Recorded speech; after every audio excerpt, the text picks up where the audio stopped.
Africains, Africaines, peu après l'échéance de l'ultimatum donné au Conseil national de la sauvegarde de la patrie par la CEDEAO de restaurer dans un délai de 7 jours le président Mohamed Bazoum au pouvoir, président déchu suite à un changement anticonstitutionnel du pouvoir survenu le 26 juillet 2023.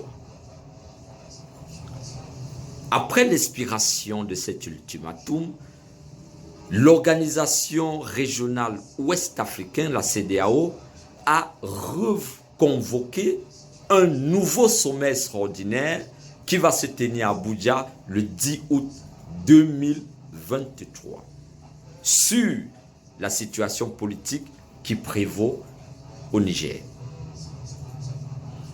À l'annonce, alors que la CEDEAO annonçait la tenue de son sommet extraordinaire, la coalition burkinabé-malienne témoignait sa solidarité au peuple du Niger à travers le déploiement à Niamey, le 7 août 2023, d'une mission ministérielle burkinabé-malienne conduite par le ministre de l'administration territoriale, porte-parole du gouvernement, M. Abdoulaye Maïga, dans l'optique de renforcer la résilience du Conseil national de la sauvegarde de la patrie contre les menaces de la CEDEAO et les sanctions prises par la CEDEAO contre le Niger. Alors cette dynamique laudative dont plusieurs pays aujourd'hui ont emboîté le pas, ont accompagné cette dynamique politico-diplomatique du Burkina de s'opposer à toute utilisation de la force au Niger. On a vu la réaction de l'Algérie, de la Mauritanie et de plusieurs autres pays qui ont rejoint, qui emboîtent le pas à cette dynamique politico-diplomatique du Burkina et du Niger, qui néanmoins vise la sécurité régionale. Parce que, comme nous l'avons toujours dit, l'agression du Niger signifie la déstabilisation de la région. Alors, il faut rappeler que c'est déjà une région qui subit une insécurité liée au terrorisme. Et la situation va davantage se compliquer. Mais ce que nous observons, c'est que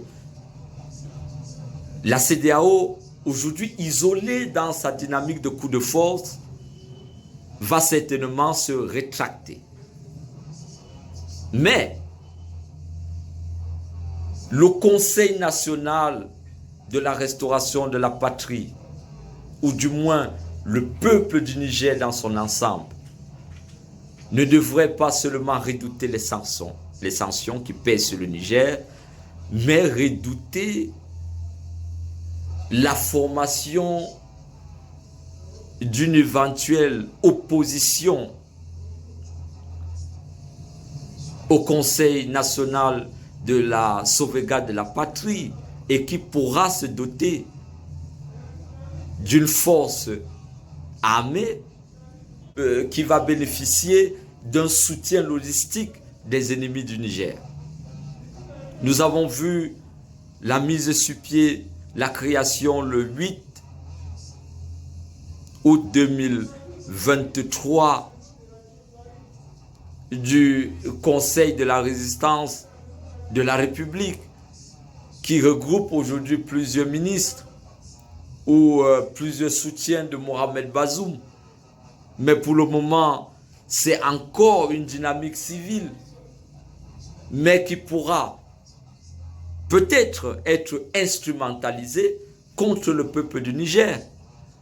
C'est pourquoi les Nigériens doivent être vigilants, les Africains doivent être vigilants, les pays de la région doivent être également vigilants contre les risques de déstabilisation.